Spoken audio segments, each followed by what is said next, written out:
Does everybody have a drink? You may need it. I've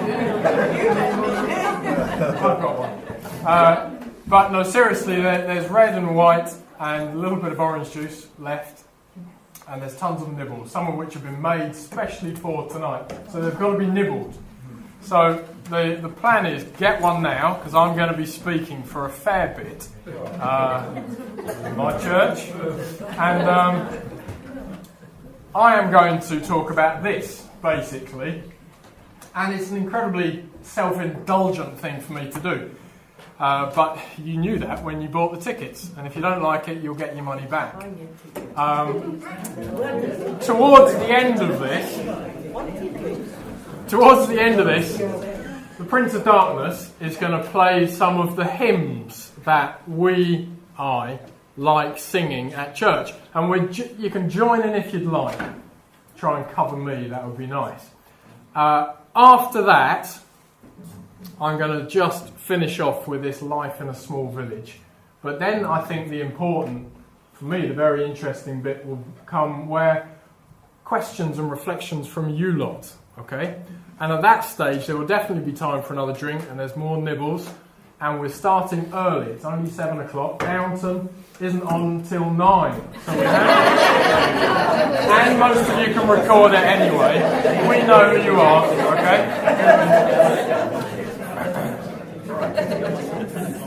But we should start. So, well, thank you very much for coming. It is an immense privilege to see you happy, smiling faces. And this has come about primarily with reflections on a friend that finished his ministry at Ilkley Baptist Church, and his closing 4 Sundays, he spent one each week on God, the Bible, Jesus and the church, and then he left. And I thought, well, I'm not going anywhere, but I quite fancy, I'll get lynched by Mary Clay, I quite fancy unpacking those things. But they all tie together. So I think it's important to look at them as a whole, not as a one-off. And I'm doing it now of an evening rather than as part of a worship service, because it may be slightly unsettling, and I do not want to unsettle anybody. This is only my reflections. So what this is not, it is not an exposition of classic Baptist views. If you want that, go and read a book. It is not an in-depth analysis of churchy words. All those things we hear about on Sunday mornings or evenings, and only then. Salvation, expiation, atonement, stuff like that. If you want that, go and read a book. And it is not the final word on the matter. This is simply my reflections tonight. And they will change, because if they don't change, it will mean that I have stopped growing.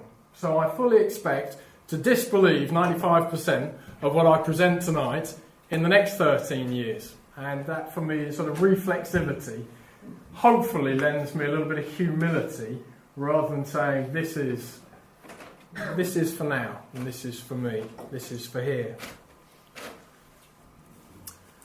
So with all that as my starter, I am an accredited Baptist minister, and 2 things are needed to be on the list, which basically means I can get a pension at the end of the day. The first thing is that I must assent to this. Jesus is Lord. Okay? And I do. And we shall unpack what that means a little bit later. The second thing, which I think is, this is common for almost all churches, I would say. The second thing is not, perhaps, that it is the responsibility of the local church to work out what number 1 means in its own context. So there is no one Baptist blueprint rolled out across the world. Every Baptist church, every Baptist minister is asked, and asks of themselves, to work out what does it mean to say Jesus is Lord right here, right now. So that is what I'm trying to do. Now, all your smiling faces mean that I don't think there's a lynch mob out there, okay? Because classically heresies and heretics haven't had a great time of it. But I've heard of one, and I'm not just claiming to be a heretic, okay? I'll get on that.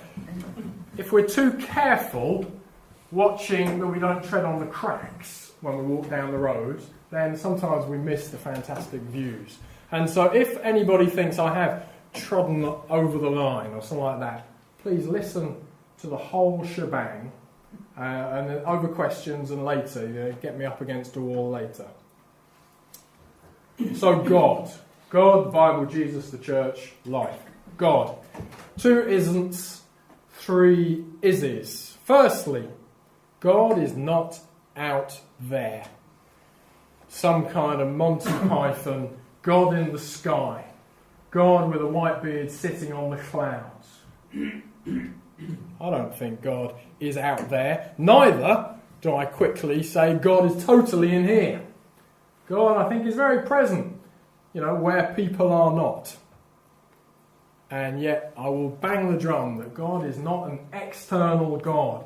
So earlier in the year, I did a couple of services saying that God does not exist in the same way that this wall exists, that this floor exists, that the wine that you're drinking exists. God is not a thing. So we have to be careful when we use the language to speak about God.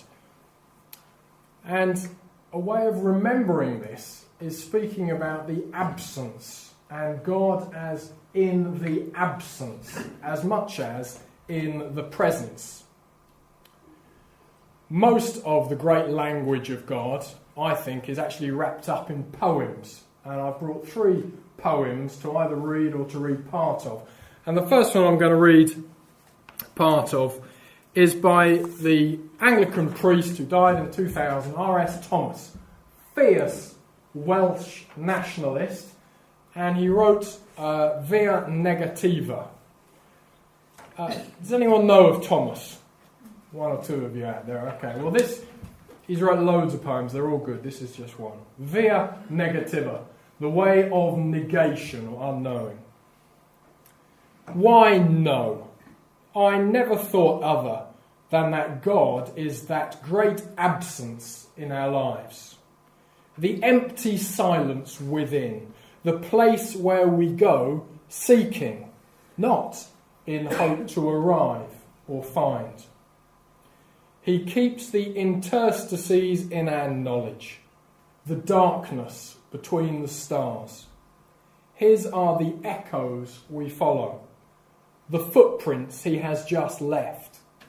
We put our hands into his side, hoping to find it warm. We look at people and places as though he had looked at them too, but we miss the reflection. So God can be known, but not in the same way that we know anything else. And God can be known through absence as much as through presence. One way of saying this is wrapped up in this nice little cartoon. God, I believe, is in all things. God is not a thing out there, and yet God is in all things. That pan, all, en, in, theism, God. Now, classically, we assume that God is wrapped up in the going to church. We are grossly mistaken, because God, I believe, is in all things. God is known as the Creator. Anyone go to Sunday school here? Yeah, quite a lot of you, yeah. Even if you didn't put your hand up, you were there. Okay. In Genesis, that first book of the Bible, we hear of God creating the heavens and the earth. Yeah? We know that. And perhaps you remember that bit where God is spoken of as a potter, sort of moulding things. Well, we get it wrong if we use the perfect tense for these things. God is the creator, present continuous, not past perfect or whatever that, I forget the grammar. God has not ceased creating, but God continues to create. This is how I see it. Anyway. And the poet Gerard Manley Hopkins wrote a wonderful poem that I came across a few years ago. With lack of time, I'm not going to read it all, but it's just called God's Grandeur.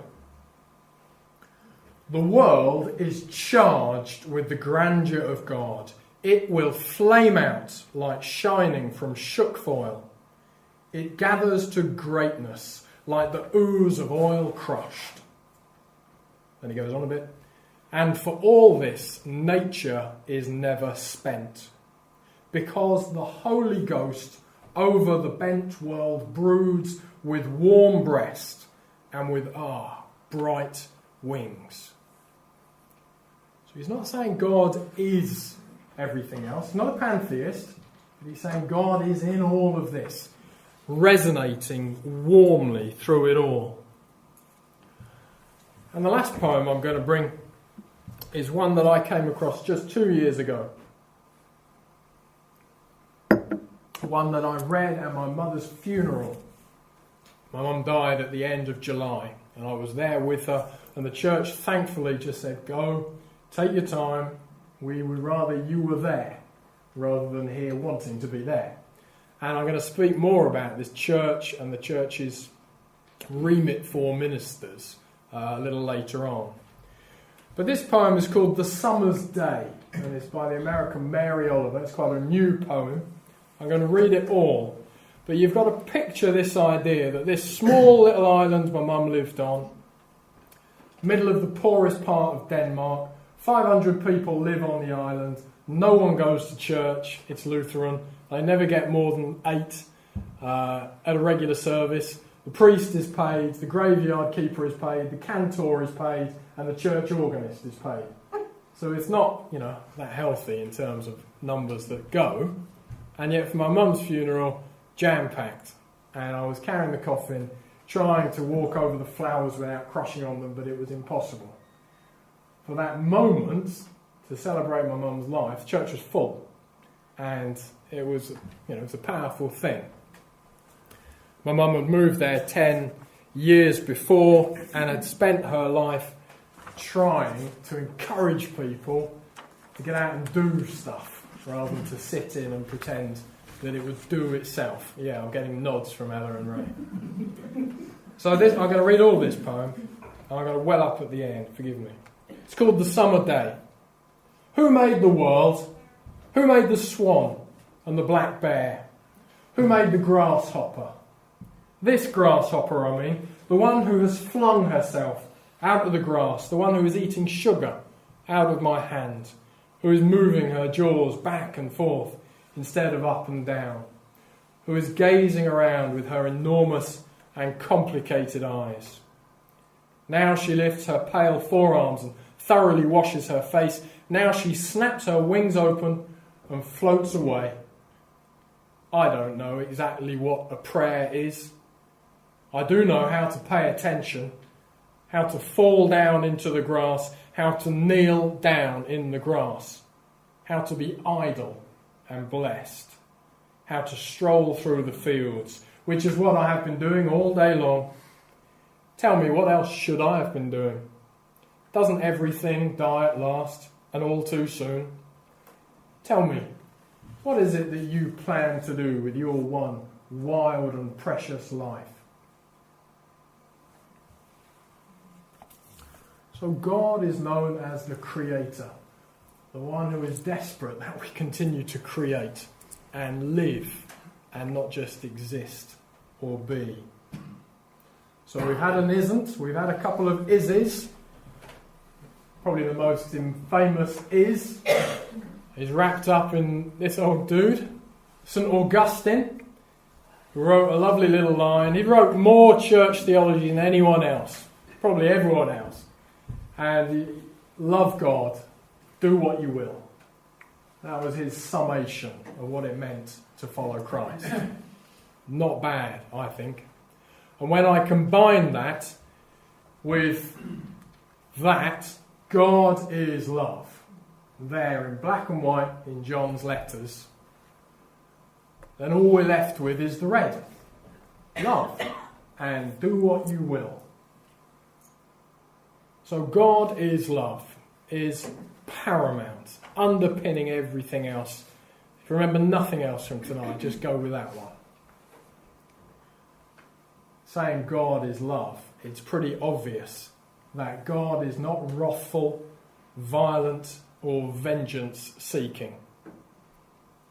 All that stuff in the Bible about God slaying the Amalekites, striking with lightning, smashing out their brains on rocks and killing every last man, woman, child and baby.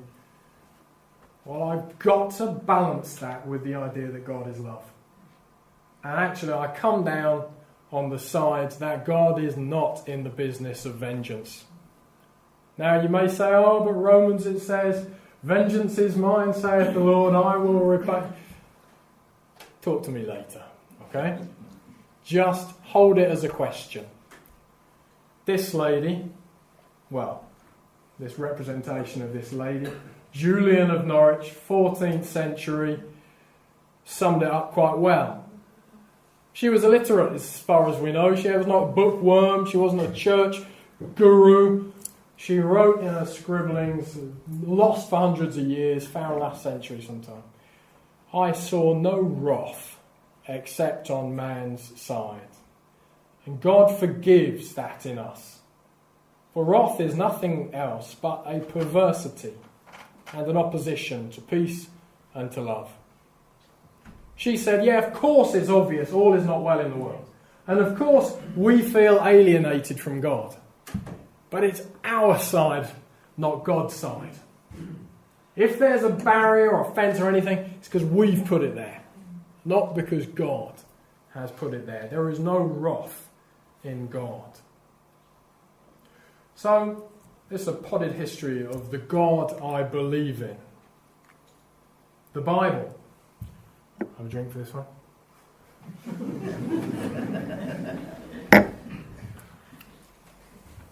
And it goes without saying, I could have spent hours on each one of these, and I worked hard just to pin it down. So I've left out loads. But the Bible I believe in. Well, 13 years ago, I came here as a 28-year-old from the south. I've been brought up not going to church, but I've fallen into church. I've gone to a church that was what's called conservative, with a small c, propping up traditions. Was evangelical, which means it believed the Bible. I would still say I'm conservative. No, I wouldn't. Don't worry. But I do believe the Bible. But I do not believe the Bible fell out of heaven.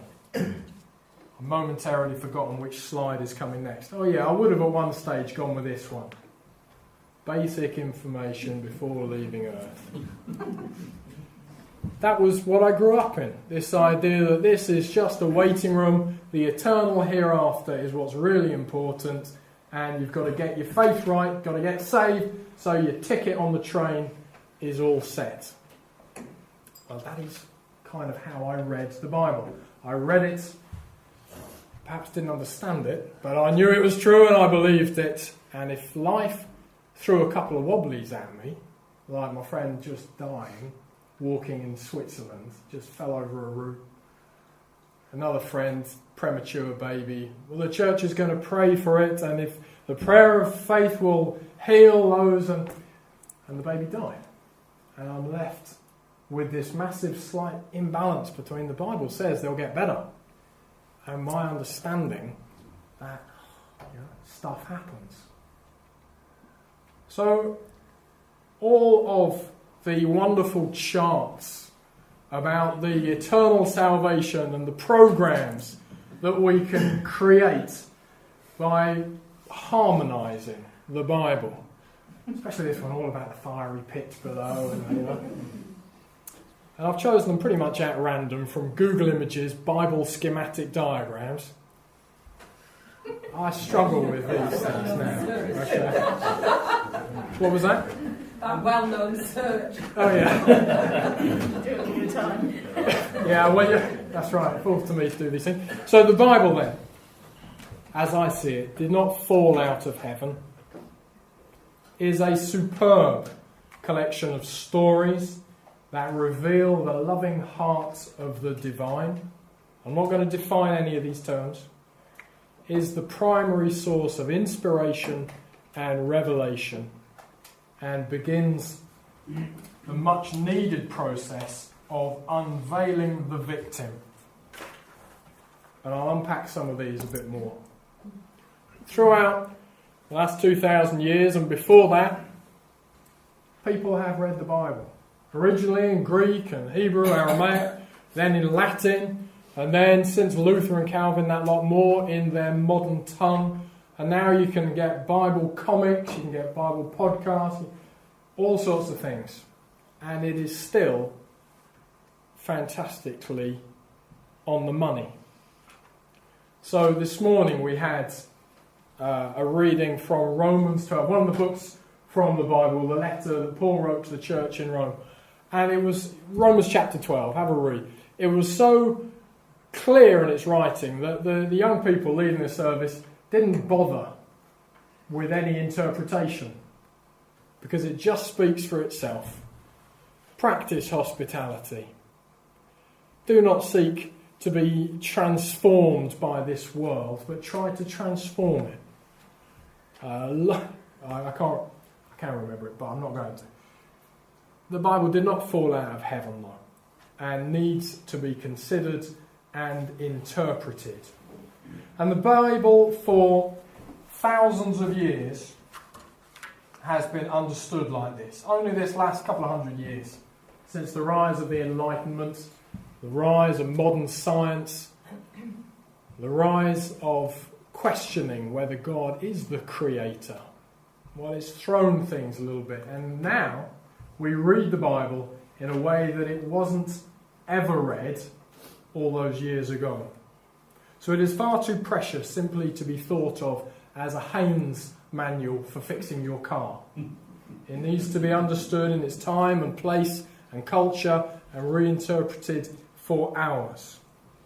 But the Bible is one complete story and made of many books, and it's the story of a human society changing and evolving from its understanding of God and God's place for humanity in the history of the world.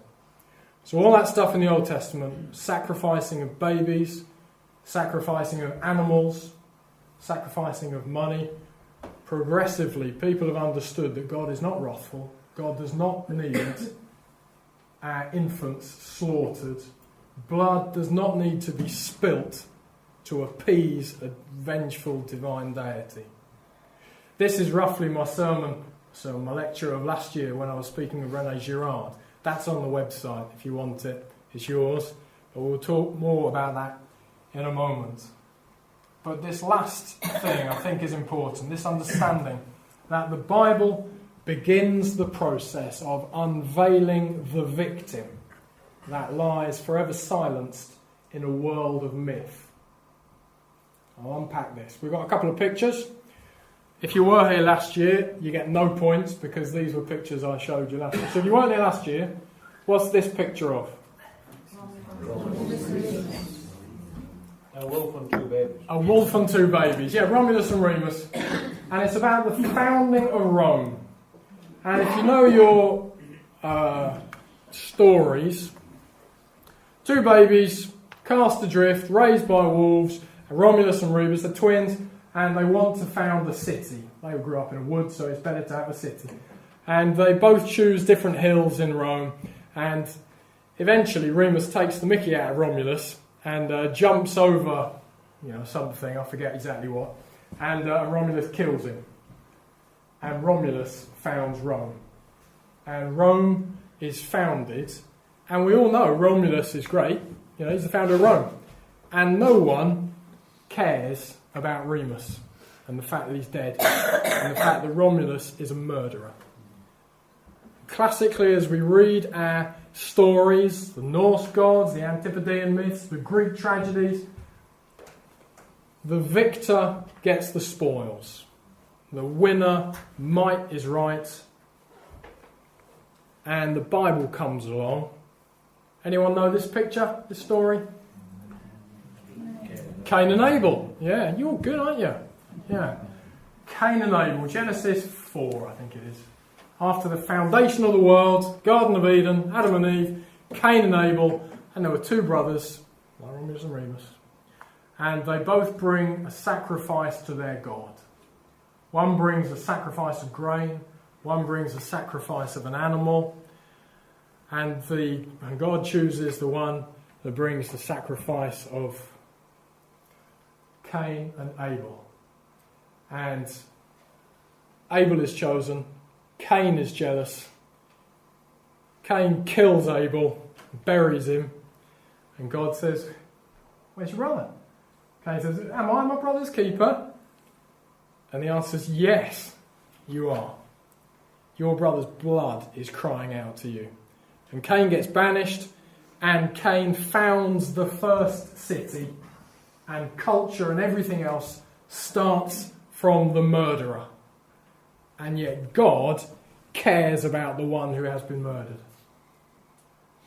So as I read the Bible, and as I read all the Greek tragedies and plays and myths and everybody else, all that Tiamat and all the other creation myths around there, I see the Bible as always being on the side of the victim, unmasking the violence in the system. We're back to Girard and last year, but as I read the Bible, it's not like all the other books where God is on the side of the victor. God is on the side of the poor and the oppressed. Now, you'll quickly tell me, "Oh, but what about the Holy Roman Empire and Constantine and killing people with the sign of the cross on the shield? What about the Crusades? What about, God is on our side," said Hitler, or "God is on our side," said everybody else? Well, yeah, the church has not been very clear with this, but the cross is still the symbol for our faith. The symbol of God, Jesus crucified. God is on the side of the crucified, not on the side of those with the nails and the big hammers. And I think the Bible points to this.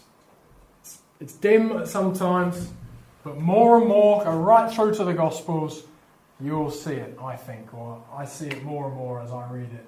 That Jesus stands against the powers for the powerless. And I think the Bible points to this throughout. Sometimes it's not clear, but times against me. Jesus. Well,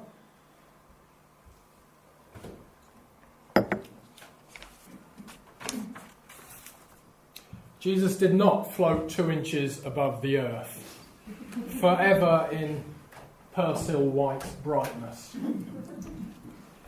Jesus did not always get his long division right without even bothering going to school.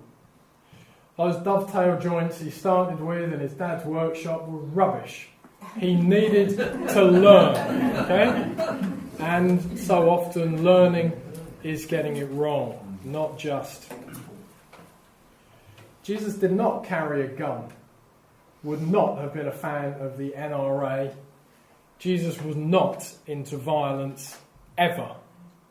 If you want to point to me about the cleansing of the money changers' temples or anything else, I was going to say I'll take you outside, but that wouldn't be right. And Jesus does not bother to appear on toast. Okay? Jesus had a heart for those that were overlooked. Jesus spoke the truth to power. Jesus eyeballed people. Lived around 2,000 years ago, untainted by his own ego. Was a poet, a prophet, a priest, a storyteller. Was a profoundly unsettling character. Was not a pillar of the establishment. Wasn't just not a pillar of the establishment, but he was profoundly unpopular. Unpopular enough to get himself nailed to a tree. Went from hero to zero very quickly, and in doing so was the catalyst for the most unlikely of friendships. The friendship between the religious authorities and the secular powers in Israel at the time. So all the Jewish ruling elites and clubs and classes, those around the synagogue, and the Roman army that occupied the territory and took all their money and taxes, became friends when Christ was crucified. Was killed by crucifixion, and yet, as I said at the beginning, say it again, in some mysterious way, still lives and is my Lord. This is not an average thing you say to people at the bus stop.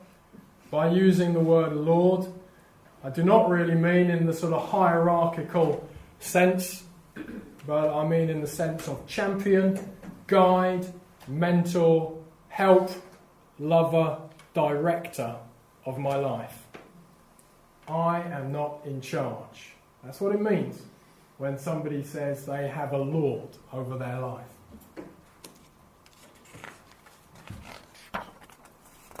Now you might be wishing to ask all that impossible stuff that Jesus did. What about the virgin birth? What about the miracles? What about resurrection? Come on, 21st century. Anyone want to ask that stuff? Or I'll just skip it. You want to? Tell us. Tell us. Oh, okay.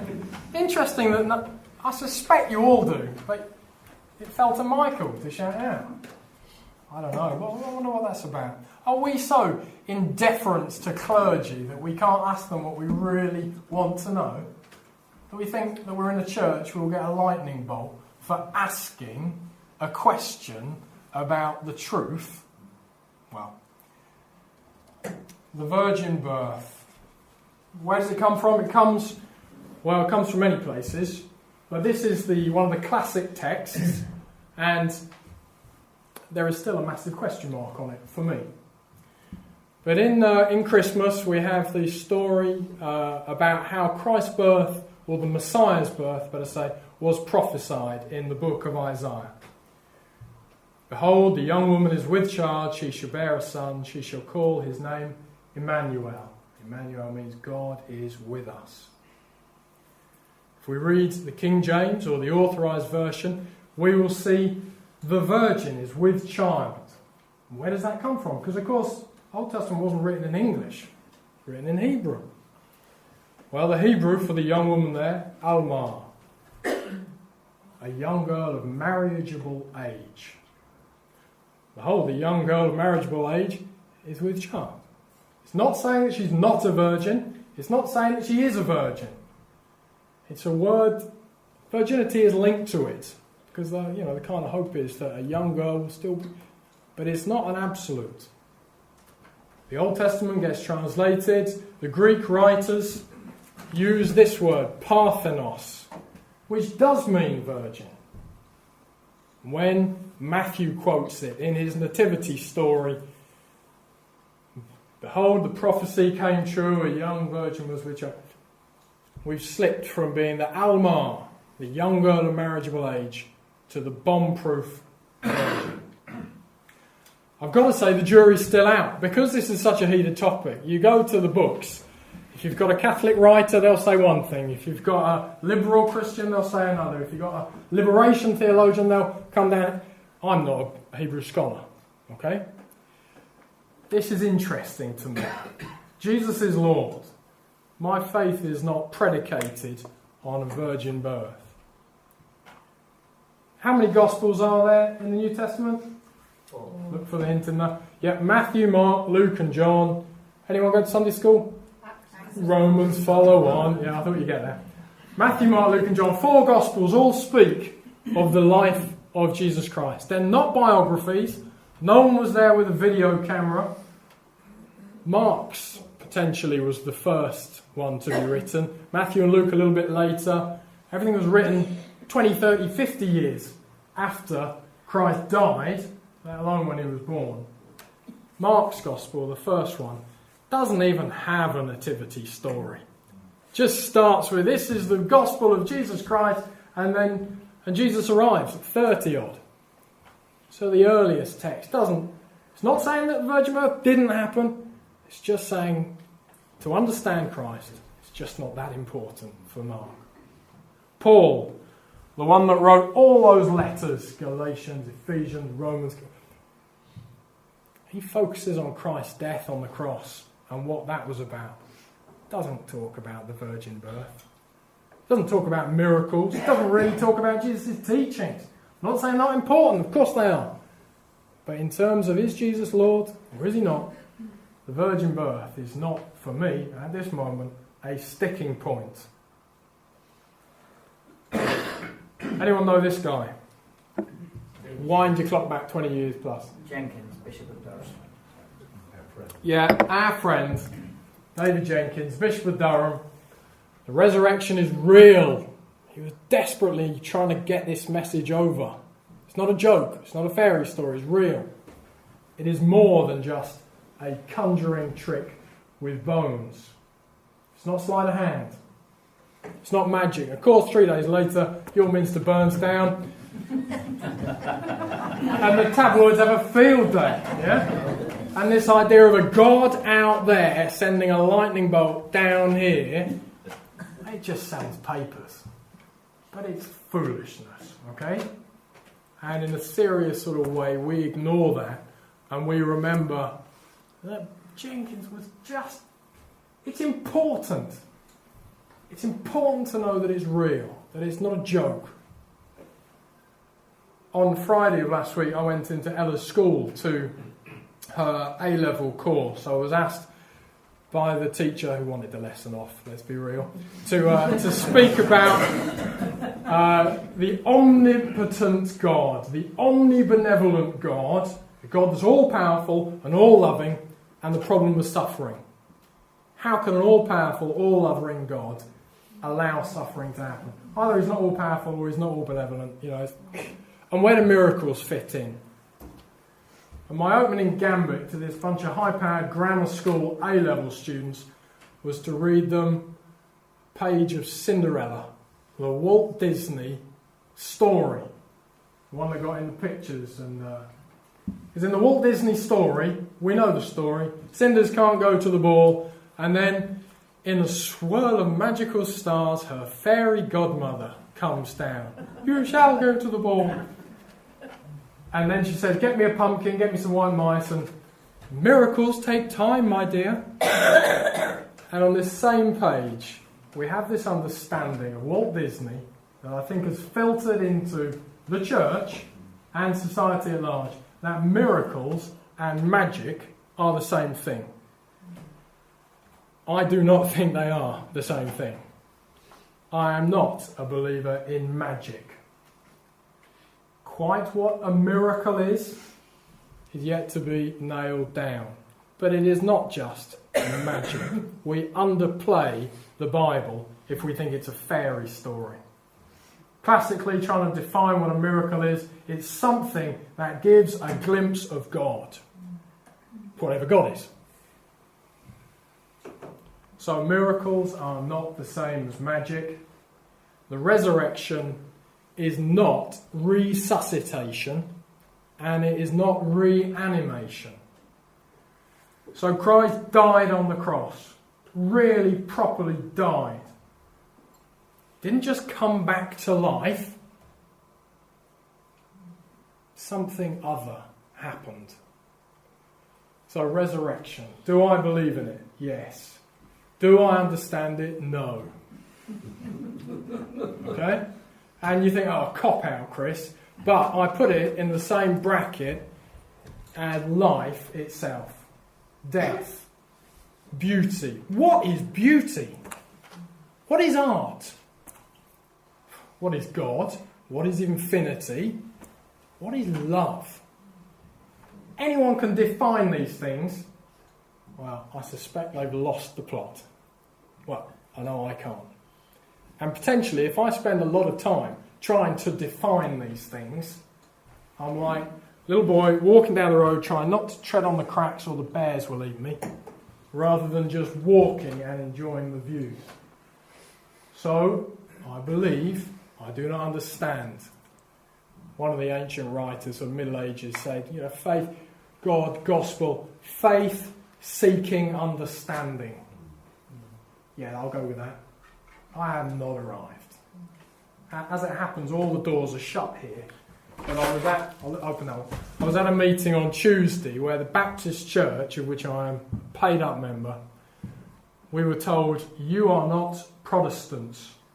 I was like, yes I am. I've always thought of myself as a Protestant. And I was told, no you're not. Because Protestants can define the way the church is run and who's in and who's out. You as Baptists are not part of the Protestant Council of Europe, all Methodists, Anglicans, Moravians, Waldensians, Hussites, everybody else is. Baptists aren't. Because for us, the door is open. Because someone will come in that will add to our understanding. Someone will come in and challenge what we are saying.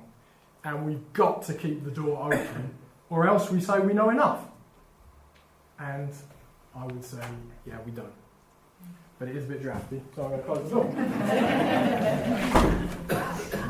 So this is the Jesus I believe in. The church. Now I suspect, put your hands up if you regularly go to church for worship, okay? Okay, put your hands down. Put your hands up if you don't regularly go to church for worship. 50-50. Okay, we'd take them all though. Okay, so the church, maybe, if you are not a regular Sunday worshipper, maybe the reason actually why you're coming tonight. What relevance is the church? Not Christian, you can keep your God, your Bible, your Jesus, but the church is here. Maybe the church has some relevance to life.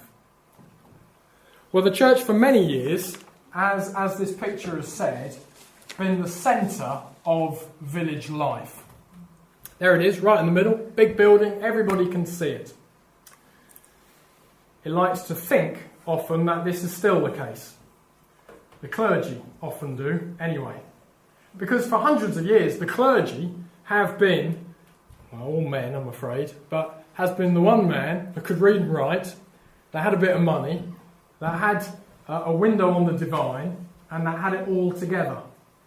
The clergy was the one person that was looked up to. It wasn't just getting your shotgun licence signed. I know you're, okay. It was the clergy you went to when you had a dispute with your neighbour. The clergy sorted it out. If there was a real fight, the clergyman acted as the JP and could pass sentence. The clergyman was all important, and so was the church. And in many regards, this is not a problem. After all, this is what I think at the moment. This is the potted history. I do think the church is vitally important, but must not think it is. As soon as we start thinking the church is all important, then we've kind of lost it. But for a long time, the church was seen as being vital. Our beloved Patrick, of course, in our village, started a local school. Everybody loves the church school. Everybody wants education, at least. So the churches started all the schools. Churches ran all the hospitals. Ever wonder why it's called St. Luke's? Anything like that? All the hospitals run by the church. Church ran all the charities. And along with, it's a bit like what did the Romans do for us, along with the schools, the hospitals, the charities, all the art, all the music, and even all the sports clubs were intimately tied up with the church. This Baptist church, tennis club, cricket, I think football, but we don't talk about that too much.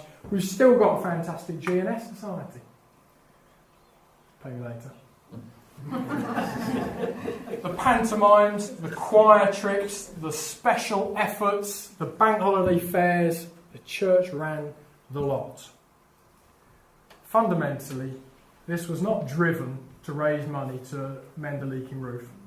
It was because life was enhanced by the church. To be a Christian meant working it out during the week, not just on Sunday. But of course, as the hospitals, schools, charities, arts, music, everything else has been professionalised, privatised, done a whole lot better than the church did it anyway, after, knock it, the church is left with a bit of a hole. where once it was the epicentre of everybody's week and world, all we're left with now is Sunday services and the afterlife. It isn't really a fair balance, it feels. Once all those other accoutrements that show how life is important and all things are under God, we're not left with a bulk. For many churches, this is a problem.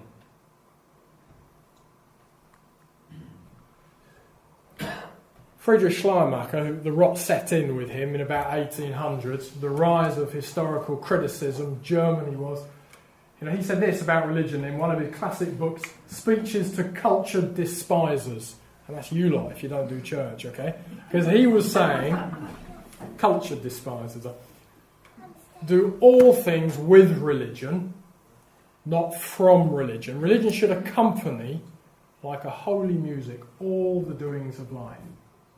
He was saying if it just gets hived off to being where we go to when we die, we've lost a large amount of what it should be about.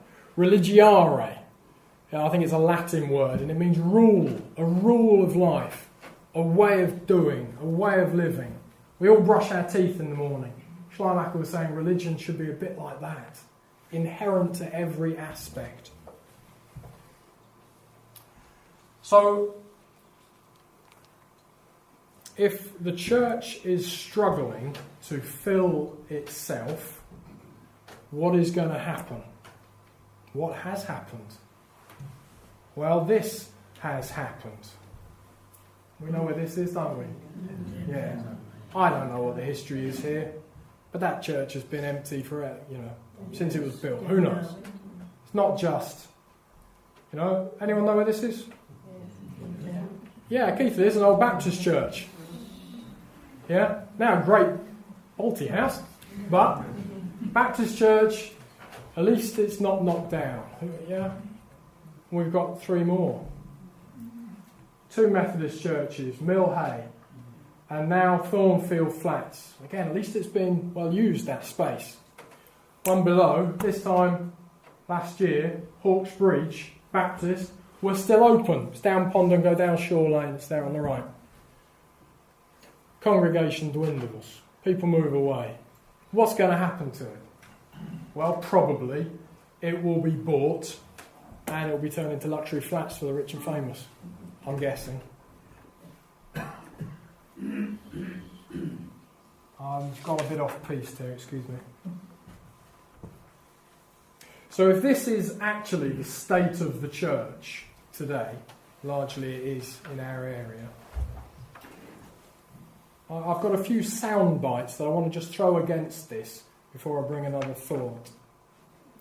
One is I still believe that the church is massively important to the world, but mustn't think that it is. It is vital as a means to live well, but fatal as an end in itself.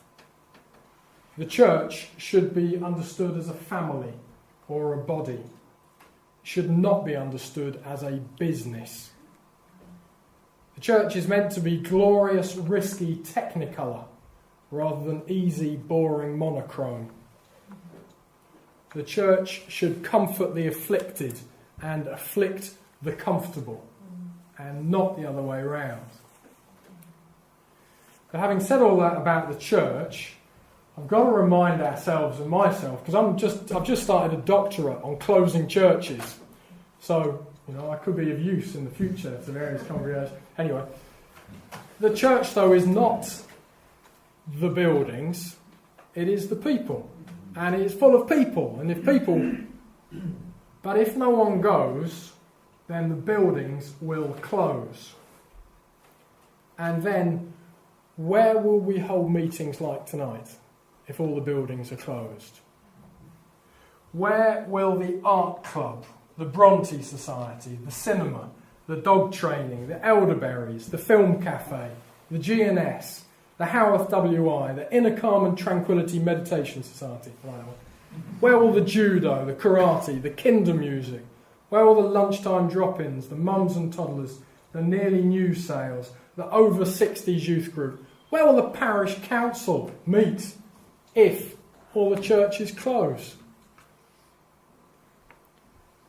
Where will the social glue that stops us just living isolated nuclear families behind our double glazed windows, where will it happen if all of these buildings evaporate? I haven't done it, but if you look at the Keith News, look at the Worth Valley Mag, look at what's on, great. Look at where is it on. Way over half happen in churches, church halls. Some of it happens at the community centre, but not so much. Some will happen at the school, but not so much. But everywhere else, our life as a community happens from a church. Not on a Sunday morning, but during the week. But if no one goes on a Sunday, the buildings will be sold to the highest bidder. We'll have a lovely building, yes, but it will become a carpet showroom. You know? I've got nothing against carpet showrooms, and they do make great buildings because it's so big, but I'm not sure that would be of much use to our society. Well, back to what the church might be, what its hope to be.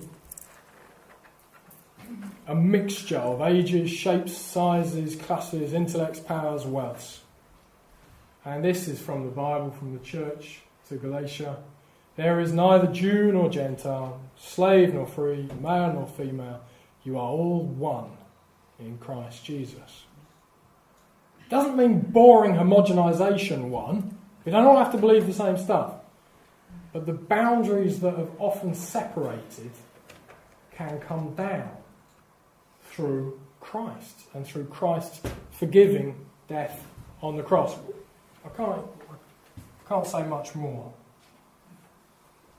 The four strands that I've tried to unpack are fairly interchangeable for me. They are all linked. You can't really have one without the other. Many people tell me I'm not religious, but I am spiritual. I do not doubt it. But for me, as a follower of Christ, to say Jesus is Lord means inherently I've got to rub shoulders with everybody. Mostly people I like, but occasionally people I don't. But that's the way of it. If we join the local clay pigeon shooting, everyone's focused on that.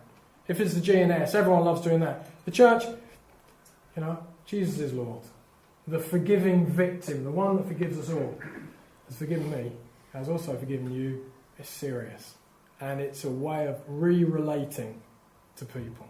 There's no altar call. I said that, and there's plenty of wine. And before I conclude, and I have gone on slightly longer, the Prince is going to play some music for us. And we are going to sing along if you fancy it, but if you don't, just think about it. Because one of the things we do at church, one of the things the church has always done is, loosely called worship. Sometimes it was sung with instruments, sometimes it wasn't. Gareth Malone would say singing is good for everybody, and I would go with that. If I said we're going to sing a couple of hymns though, I suspect your shoulders would drop and you would suddenly think of when did Downton start, okay? Because the hymns very often, for me, back up this idea of a God up there, King, Almighty Father, Protector, and us down there, we are but worms. There's plenty of blood and there's plenty of price that's been paid and stuff. So we're going to have a look at 4 hymns that speak to me, and we're not going to sing them all, but we've got 2 verses of this first one, inspired by love and anger. This comes from the Iona community, Celtic tradition from Scotland. So, inspired by love and anger. Thank you, Prince. Have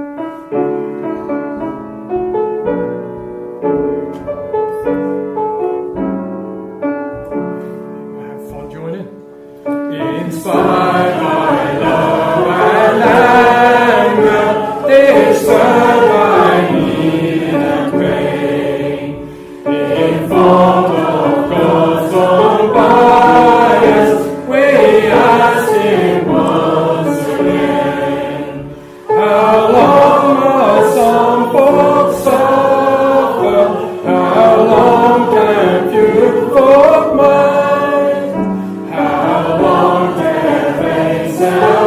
interest, turn prayer and busy mind. Just one more verse. Amused in someone's kitchen, asleep in someone's room, attuned to what the ancients expose, proclaim and rose. A Saviour without safety, a tradesman without tools, has come to tip the balance with fishermen and fools. Do you like it? Yes. Fantastic. Yeah, it's Sally Gardens. Yeah, it's a classic folk tune with new words. And the words that speak of, God's bias to the poor and the outsider. And, this amused. Jesus was amused, I'm sure. He enjoyed things. And it's got just a wee bit of scripture backing it up. It's not just froth. It's all there. And there's plenty more as well. The next one, they don't all need to be new. This one's about 600 years old. This was from one of the first books printed in the English language. Pinson's Oré, God be in my head. I like this one, my grandfather's favourite one. So it means a lot for me. The tune's a nightmare. So we'll just hum it unless you know how to sing it. And Keith will play it and I'll try and sing it, but my voice is going.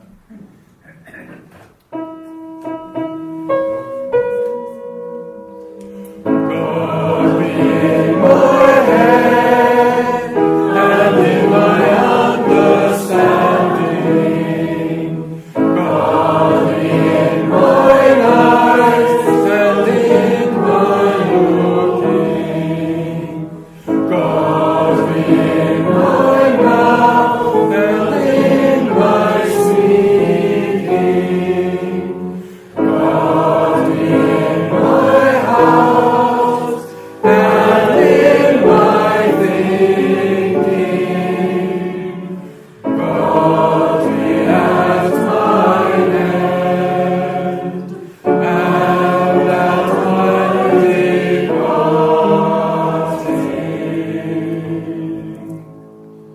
There's only one verse. Not much fun. It's not all about fun. But it kind of works for me. The whole of life. Everything is there. Next one, the tune is Finlandia, so you'll know the tune quite well. And I'm not going to tell you why it was written until we've sung it. No, I lie. We're going to this chap here, Dietrich Bonhoeffer. If you may know, you may not know. German Lutheran pastor.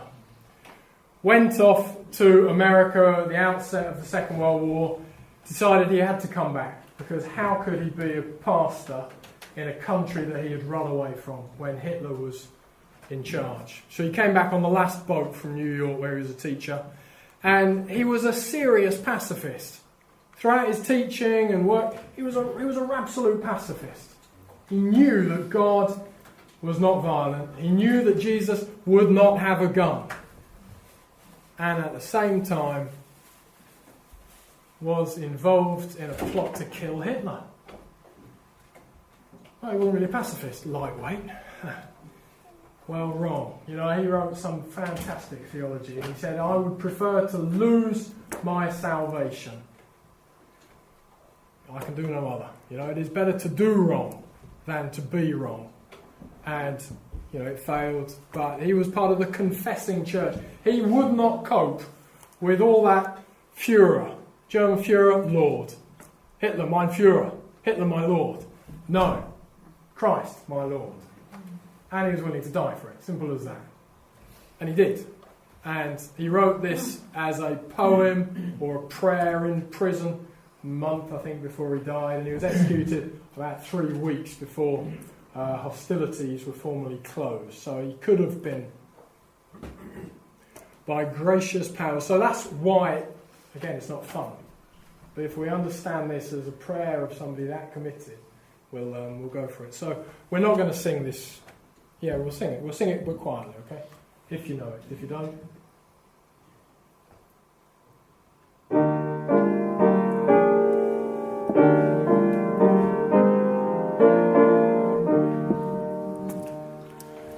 My gracious God, so wonderfully sheltered and confidently waiting, come what may. We know that God is with us night and morning, and never fails to meet us each today. Yet around us my herald foe tormented, still evil days bring burdens hard to bear. Oh, give our frightened souls assured salvation, for which, O Lord, you taught us to prepare. Last one. And when this cup you give is filled to brimming, with bitter suffering hard to understand, we take it gladly, trusting, though with trembling, out of so good and so beloved a hand.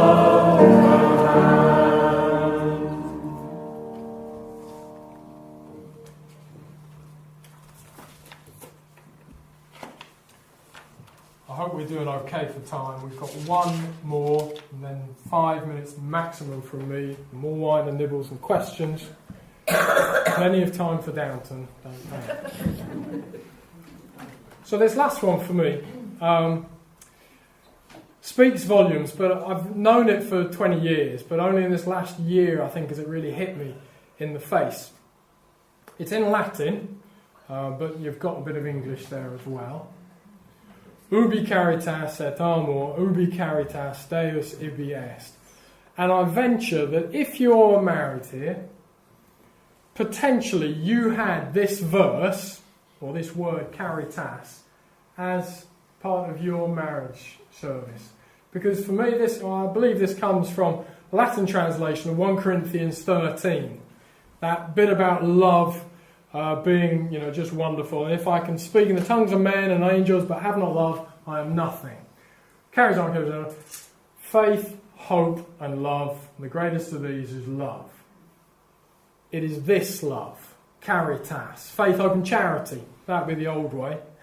Yeah, faith, hope and charity. Greatest is charity.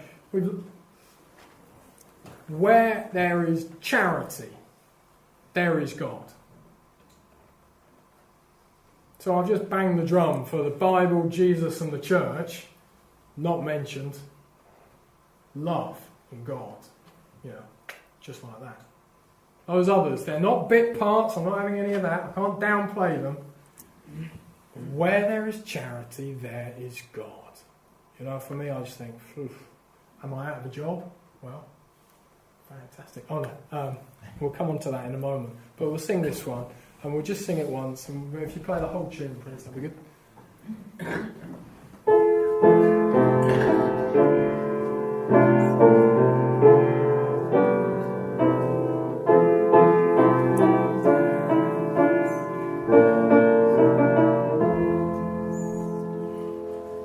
Ubi caritas et amor,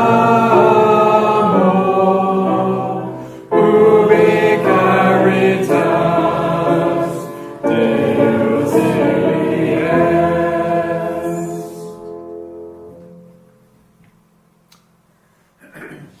So am I out of a job? Don't need preachers. Life in a small village, 13 years I've been here. Unbelievable. Well, how do I sum up life in a small village? You know it, so I'm just going to give my thoughts, yours are yours. Life in a small village is hard, but it is no different in this to life anywhere else. Life is hard. It is important to be honest. It is important to have and use imagination, not just to repeat yesterday. Forgiveness is vital. There is nowhere to hide in a small village. If we don't forgive, we will forever be hiding our glimpse, our gaze, more than that.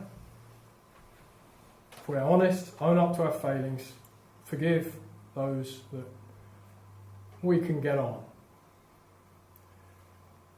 I've often been ambivalent about the role of the minister. Often ambivalent about my role. I came here as a painter and decorator before this. Fantastic job. You can see what you've done at the end of every day. That's the proper job, you sweat. And in June 2000, when I came here, in this room, I sat and met with the church deacons. And it was Derek Fuller asked me, he said, "We've done what we can with this building. We need help with the spiritual bit." And I think they're pretty much his words. And I said, "Yeah, well, I'll give it a crack."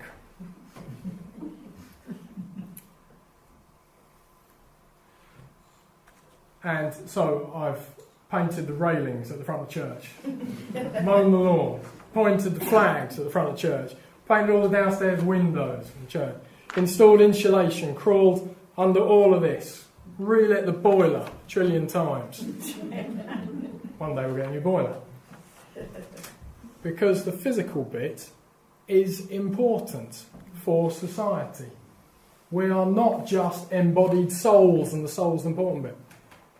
Derek was right, you know, they had chosen to spend 300 grand because they knew they did not want the building just to be big and empty. That we would try hard to do something. And I said, "Yeah, well, I'll do what I can." And so I asked myself, well, why do I help with the spiritual bit on Sundays? Yeah, that sounds pretty obvious. Why do I help with the fair trade group, the cinema, the school as a governor, the Tour de France, the 40s, Christmas on Main Street, a holiday at home, and other stuff? You know, why do I do all that? It's not Sunday. I should be taking it easy. Do I do it to boost my ego? Well, I don't think so. But it's very easy to run around being busy when we're not sure of our place in the world. It's very easy to fill that void with activism when we're not actually sure that we're good enough or we're loved. So we try and make it, fake it till we do. And do I do all those things just because I'm a Christian? No, because loads of you do all those things as well. It's not that. But it is my outworking of the time that this church pays for me to do. Rachel bought me a book when I first started my first degree. Anyone? My first degree was in naval architecture. It was obvious I should land up in West Yorkshire. And the first book Rachel bought me, because I've never read anything other than the Mr. Men series book. It was about 600 pages, had a whale on the front, Moby Dick. And I loved it as a book. And Moby Dick has the tale of, well, you know what the story is, but one of the important things is this character, Queequeg, who is a Polynesian sailor who is the best harpooner. Was he the strongest? No. Did he have the best eyesight? No. Was he the least seasick? No. He was asleep most of the time. But that made him the best harpooner because from his idleness he sprang into action. And I'm trying to model myself on Queequeg. Because I'm paid to waste my time. I'm paid to be idle. I am not paid to be busy frantically busy. I'm paid to have time to waste drinking tea and preparing, what was that? And preparing services. So what do? 13 years of not really sure what I'm doing. I think I realise now that I'm paid by a small group of people that are committed through this church to seeing life in all its fullness. They pay me to be idle and to get on, when time is right, to do what needs to be done. The last comment from me and then question. One of the easy questions that I think all churches today should ask themselves, given that we're 200 years into the Enlightenment, is, would anyone know if you disappeared? If you locked the door, would anyone know? And your presence here tonight is a pretty good indication that you lot might know. But it strikes me that life would be a bit greyer. It'd still go on, but it wouldn't be as much fun without all of this and all of that and this.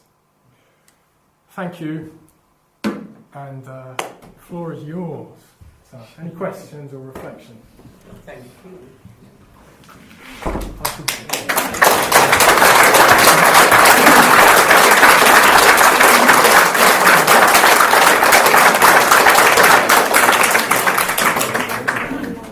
So, Downton is at 9, but I can quite happily stay longer. If anybody needs to go, please go and make space. No one's clock watching. But any questions, I'll try and do our best. And thank you, John. What's Downton? Young man, okay? Any other questions?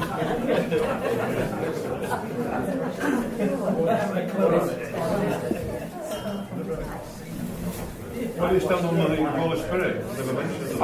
Okay, good question. Where do I stand on the Holy Spirit? I'll tell you this time next year, if you want, on a public lecture on the Holy Spirit. The Holy Spirit, I would suggest, was in that slide about God and the Creator and the warmth that gets resonated. So God's grandeur, it shines out like shining from shook foil. I would say the Holy Spirit's kind of there and is in all of that. The animation. We can use lots of different words for God, and the Holy Spirit's in there. But I can't answer that question simply and easily. But catch me later if you fancy it. I'm a big fan. Holy Spirit.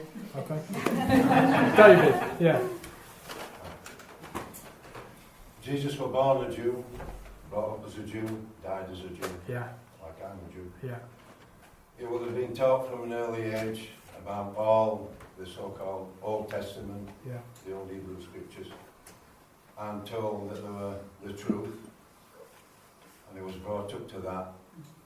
When he was in the synagogue, reading from Scripture before the synagogue, he was bar mitzvah. He was becoming of an adult age and accepted as an adult, knowledgeable in all Hebrew Scripture.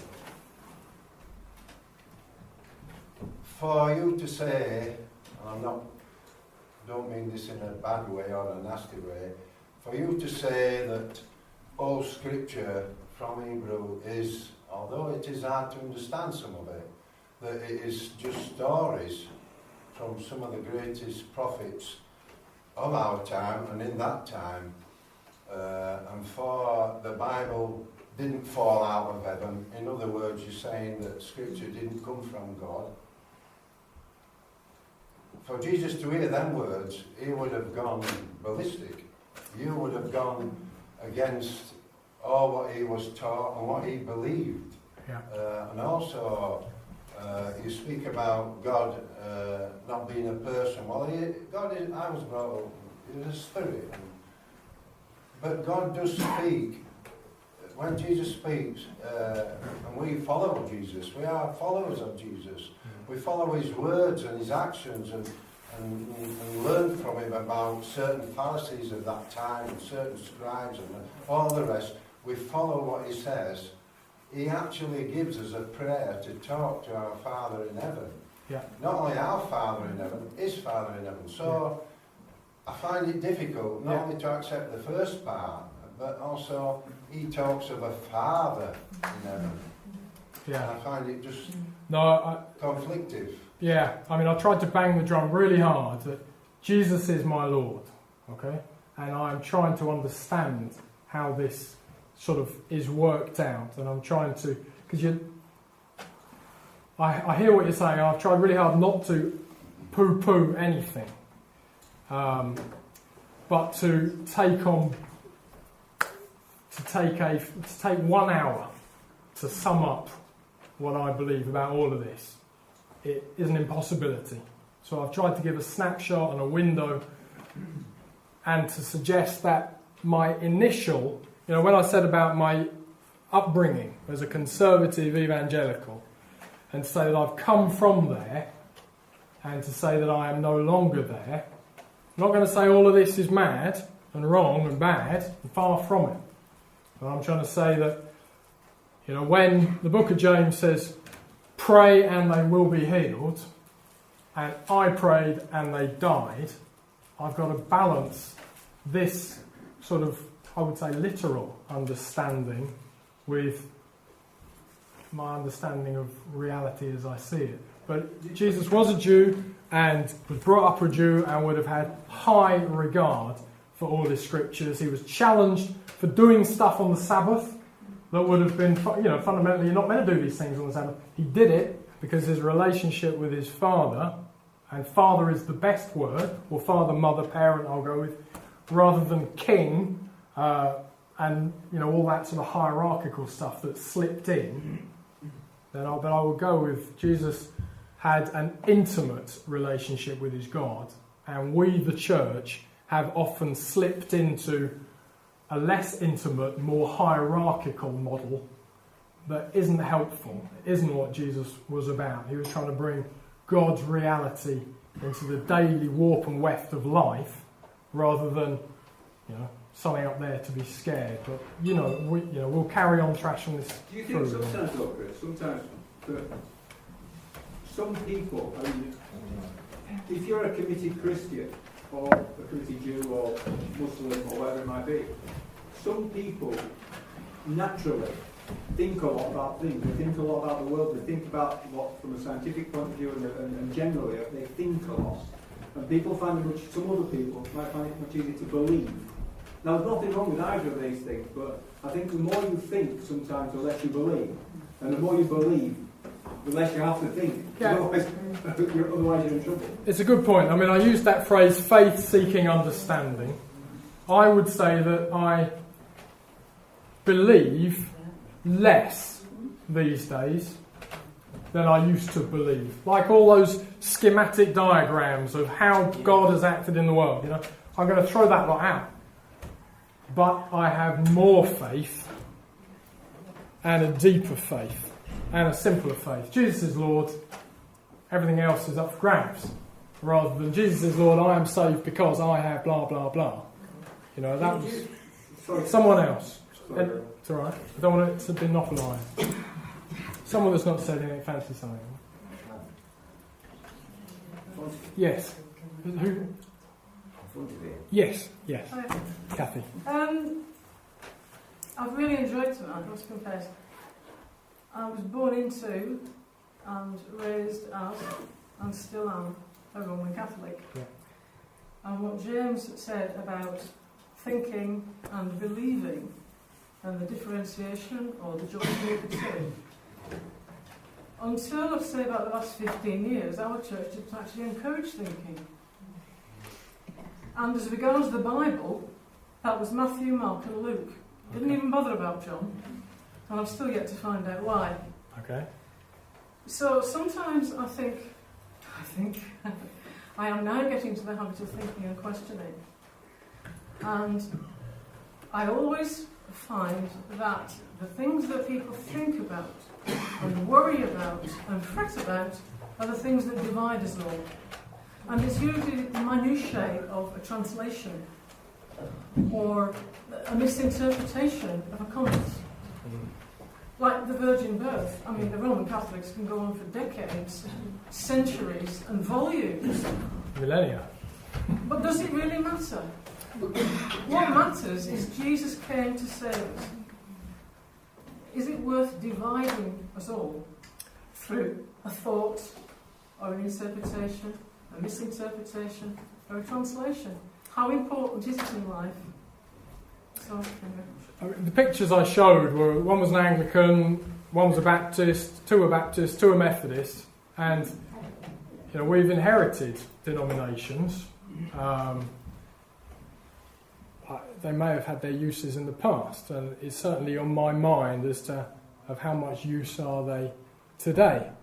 I had a word with the principal of my college that I went to train at, who you would have thought would be banging the Baptist drum. And he said, no, there's no need for all these denominations, as long as, well, he didn't quite say they're all Baptists, but he said, as long as all the churches are dissenting churches, as long as all the churches speak truth to power, rather than are in the power's pockets. And, that was his sort of bottom line. And, our Baptist tradition method, dissenting churches. Not just because we're antsy, but because this bias to the poor that Jesus modelled and that led him and drove him to the cross still seems to be fundamentally important. So, what is of fundamental importance? Worry about that. Someone else. When does a religion become a philosophy? It's a good question. I don't know. I think you have to define philosophy. Well, Yes. If I could just go back, it's just a thought that came to me. Yeah. When you were saying, you're questioning about healing, and it just popped into my head that actually the disciples didn't always manage to heal, because Jesus said to them, this only comes by prayer and fasting or whatever. Yeah. And so sometimes people did get healed and sometimes they didn't. I think the thing is just to carry on praying for them anyway, because God will decide or whatever, so not to give up because we have failure, because we do have failure, but sometimes we have success as well, and just to encourage people just to carry on praying anyway. Carrying on praying anyway, I think that's a great line. If in doubt, carry on praying. In faith, but I would still maintain that opening slide of God is not out there delivering healing as if from planet Krypton and within. But, so I will go with prayer. Prayer all times. If necessary, use words. That's the sort of St. Francis, we've got to preach it all the time. What is prayer? It's a big question. But yes, pray at all times. Bring everything to God. Nothing is outside of God. Start praying for a car parking slot when you get to Morrison's. I think there's priorities got slipped a bit. But yes, Beth. I just wanted to go back to what David was saying about the Old Testament and what you said about God being a creator who continues to create. And I think that Jesus didn't negate the Old Testament, he fulfilled it, and there are many references in the Psalms and Isaiah to his coming. And it seems to me that both of you are right in that he was a fulfilment of what had gone before, but there's a lot of revenge and violence and judgment in the Old Testament, and when Jesus came it was to show a more gentle, compassionate and merciful, simple way of going, that it was like God came to embody himself in a way that we could understand. So they don't cancel each other out, do they? I would go with that Jesus is the end of the law, not the cessation but the fulfilment. And yes, one of my questions that if we wanted to, I could click through a couple of slides and we'd look at the evolution of religion. Where does religion come from? That could be one of the questions. And classically, it's all about sacrificing. We, the group, kill the outsider. There they are, dead. And we ritualise it by continuing to mock up sacrifices. But in mercy, we understand all of a sudden that the one we have crucified is the innocent victim. And we no longer need to sacrifice anybody. We haven't got time to look at where religion comes from. But I think it's a key question. Because, the Bible didn't fall out of heaven. that would be to degenerate, to denigrate it. Inspired writers spoke of their understanding of God, and God, I believe, used them, and that's why stuff that was written 2,500 years ago or whatever is still bang on the money, because it's not dusty and boring. It knows people, and it knows a God that I still know, which is why I can read it and do, and it's alive. It's not a foreign world, which I find fantastic. So, anyone else? I'm going to call it to a day. John. I was brought up, as you know, in a very fundamental atmosphere. My parents believed the Bible word for word, and that's the way I was brought up. Over the years, my ideas have changed, partly by listening to you now and again. But last weekend, I was with a good friend. We've often discussed religion before, but last week we discussed his ideas as a creationist. He believes that the world was created, as the Bible says, in 7 days as we know them. And I find it difficult that somebody in the 21st century can believe that, but he does. Now, the amazing thing is that he is a physicist. He's a master's degree in physics. So I go back to St. Paul.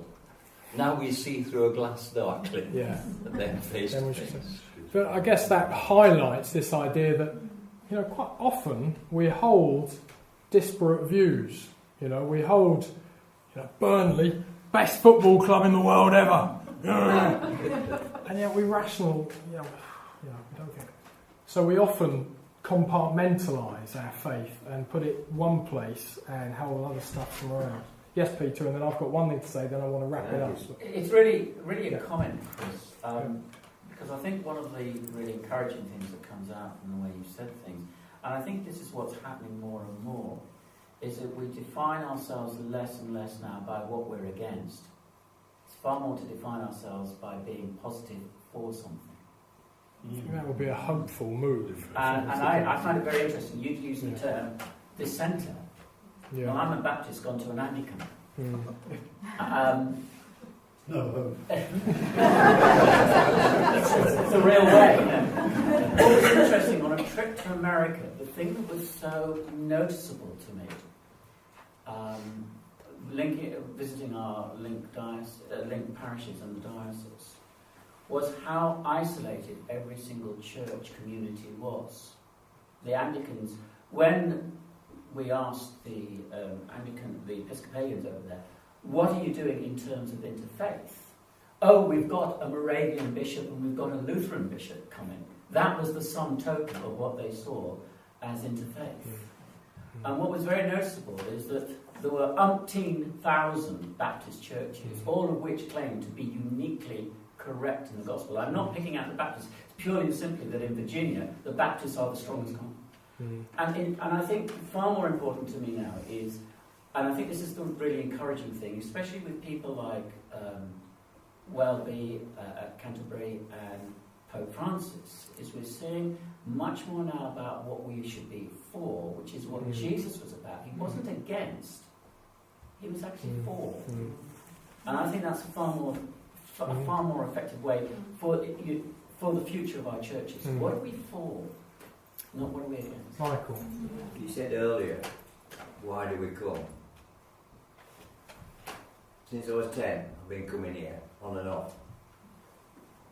And what I like to just say is that I come to try to understand. I'm still alive, and I'm still trying to understand. And little bits that you keep saying to me, it just makes that little bit of sense of what you've been saying tonight. It's helped me to try to understand things. I think I would like to close it there, but you know where I live. I'm plenty of time on my hands, okay? I'm always available. So, you can always knock on my door, and that would be nice. But I think this idea that, we come to understand. We don't come because we've understood. I don't. That's back to that open door thing. We've got to have an open door. So thank you very much. Oh, Brian. Go on, Brian. That's what.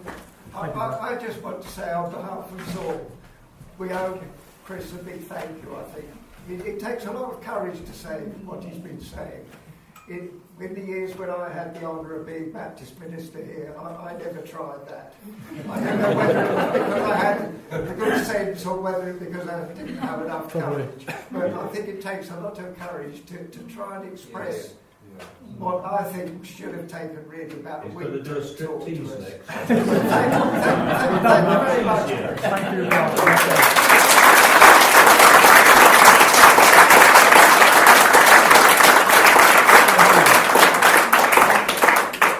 Thank you very much. There is wine and there are nibbles, and I'll be locking up at about 11. So, please stay, eyeball me or, catch me.